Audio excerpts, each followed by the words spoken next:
আমি এই মুহূর্তে আছি কুষ্টিয়ায় লালনের আখড়ায়। দেখতে পাচ্ছেন মঞ্চ প্রস্তুত। আজ এখান থেকেই আনুষ্ঠানিকভাবে উদ্বোধন হবে লালনের ১৩৫তম তিরোধান উৎসবের। যদিও আনুষ্ঠানিক ঘোষণার এখনো বাকি, কিন্তু তিরোধান উৎসবকে কেন্দ্র করে লালনের আখড়ায় কিন্তু উৎসব মুখর, যেখানে উপস্থিত হয়েছেন হাজার হাজার ভক্ত, লালন ভক্তরা। বিকেল ৪টা থেকে এই আয়োজনের উদ্বোধন ঘোষণা করবেন। সেখানে উপস্থিত থাকবেন সংস্কৃতি উপদেষ্টা মোস্তফা সরোয়ার ফারুকী। বাউল সম্রাট ফকির লালন শাহের ১৩৫তম তিরোধান দিবসকে কেন্দ্র করে মূল আয়োজন এখানে হলেও এবার কিন্তু সরকারিভাবেই পুরো দেশে আয়োজন করা হয়েছে এই তিরোধান উৎসবের। এ উপলক্ষে কুষ্টিয়া ছেউরিয়ায় আজ থেকে শুরু করে ৩ দিনব্যাপী এই উৎসব আয়োজিত হবে। মেলাও চলছে কুষ্টিয়া শহরতলির ছেউরিয়ার কালীগঙ্গা নদীর তীরে লালন আখড়া বাড়িতে। এখন আসলে সাজ রব সকল প্রস্তুতি আগেই সম্পূর্ণ হয়েছিল, তবু এখন উদ্বোধনের আগে শেষমেশ সেই প্রস্তুতিগুলো ভালো করে চেক করে দেখা হচ্ছে। বিকেলে সংস্কৃতি বিষয়ক মন্ত্রণালয়ের সচিব মফিদুর রহমান প্রধান অতিথি হিসেবে এই উৎসবকে আনুষ্ঠানিক উদ্বোধন ঘোষণা করবেন এবং উপদেষ্টা মোস্তফা সরোয়ার ফারুকী অনুষ্ঠানে সভাপতিত্ব করবেন। বাংলা ১২৯৭ সালের পহেলা কার্তিক অর্থাৎ ১৬ই অক্টোবর সাধক লালন শাহ এর ছেউরিয়াতেই দেহত্যাগ করেন। এরপর থেকেই লালনের অনুসারীরা প্রতি বছর ছেউরিয়ায় আখড়া বাড়িতে নানা আয়োজনের মধ্য দিয়ে দিনটি পালন করে আসছেন। সংস্কৃতি মন্ত্রণালয়ের সহযোগিতায় এবার জাতীয় পর্যায়ে লালনের তিরোধান দিবসের যে আনুষ্ঠানিক আয়োজন করা হচ্ছে সেটি আয়োজন করা হয়েছে এবং লালনের মাজারের সামনে যে বিশাল মাঠ আছে সেই মাঠে কিন্তু সবচেয়ে মূল মঞ্চটি স্থাপন করা হয়েছে। এই উৎসবে যোগ দিতে দেশের বিভিন্ন প্রান্ত থেকে আখড়া বাড়িতে ছুটে এসেছেন লালন অনুসারী, সাধু, গুরু, বাউল ভক্তরা। দলে দলে ভাগ হয়ে তারা গান গেয়ে চলছেন, লালনকে স্মরণ করছেন। এই গানের মধ্য দিয়ে লক্ষ মানুষের মাঝে ফকির লালন শাহের যে বাণী তারা পৌঁছে দেবেন। লালনের আখড়ায় মেতে উঠছে গুরু শিষ্যর মিলন মেলায়। কর্তৃপক্ষরা আশাবাদ করছেন যে প্রতি বছরের তুলনায় এবারে লালনের তিরোধান উৎসবে বাউলদের উপস্থিতিটা তুলনামূলকভাবে বেশি হবে। এখানে আমরা অনেককে আসতে দেখেছি, এখানকার যারা আছেন বা লালন প্রেমী, তার বাইরে আরও অনেকে এসেছেন। এই মুহূর্তে আমি একটু কথা বলবো একজন লালন প্রেমীর সঙ্গে। তিনি হচ্ছেন সুমন শিকদার, তার সঙ্গে কথা বলবো। তিনি লালন ভক্ত, কিন্তু তিনি এসেছেন ঢাকা থেকে। সুমন, কি অবস্থা, কেমন আছেন? এই তো, কি অবস্থা তানভীর ভাই? এই তো, আমিও ভালো আছি।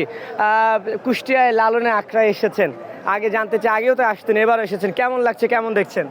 এইবার একটু গোছানো, এর আগে অতটা গোছানো ছিল না। এবারে সরকারি ব্যবস্থা থেকে এবারের আয়োজনটা একটু ভিন্ন, গোছানো, খুব সুন্দর।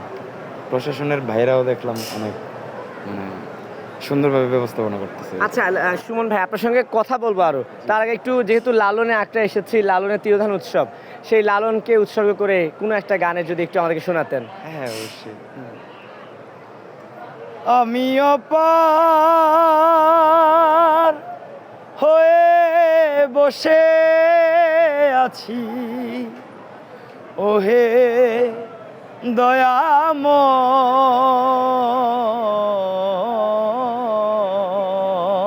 দয়াময়, পারে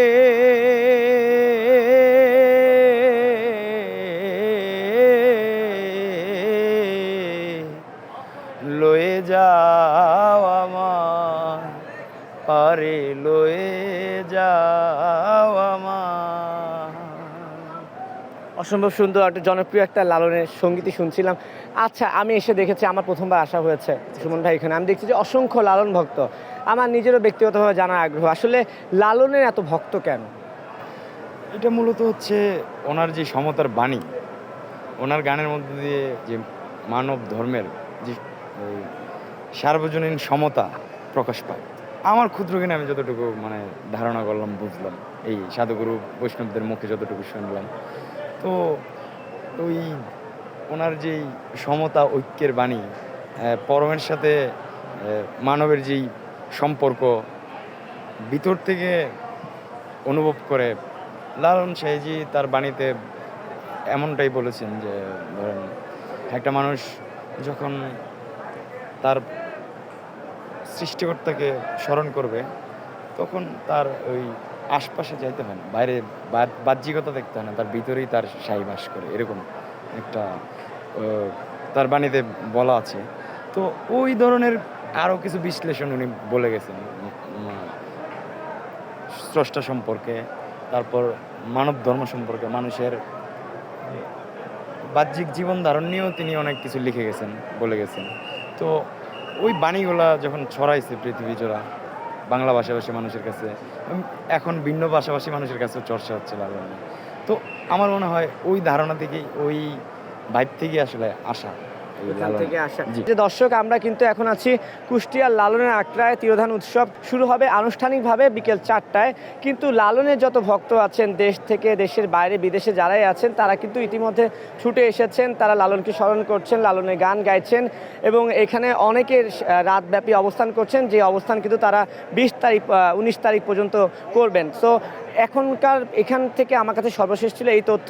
এই লালনের তিরোধান উৎসবে আরও সংবাদ তথ্য কিন্তু দেখতে হলে আপনাকে চোখ রাখতে হবে সময় গল্পে। সে পর্যন্ত সবাই ভালো থাকবেন।